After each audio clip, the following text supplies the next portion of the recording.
JavaFX has lots of controls that can be used without much customization. Each control comes with numerous ways to customize them to suit the requirements of your needs.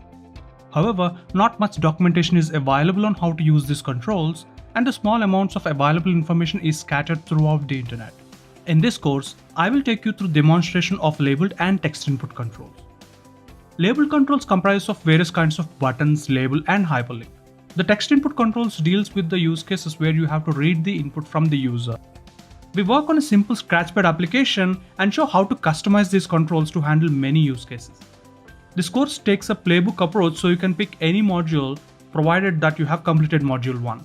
There is no relationship between modules except for the fact that every module starts from same starting point, making it easy for people who don't like to follow a top-down approach in completing the course. This also helps you pick any module that deals with a control of your interest. If you only want to learn about HTML editor and learn how to add new functionality to it, go ahead and start the module number 13. If you want to learn how to use radio buttons, open the 6th module. Once you finish the first module, you can follow your heart's desire. In order to complete this course, you should be familiar with Java, and I have used IntelliJ IDEA as my IDE, but you should be able to follow along these demos in any IDE of your choice. You also need to have Java 8 installed in your machine, and basic familiarity with XML will help you understand the fXMLs easily. So if this sounds like fun, hop on and let's share the ride.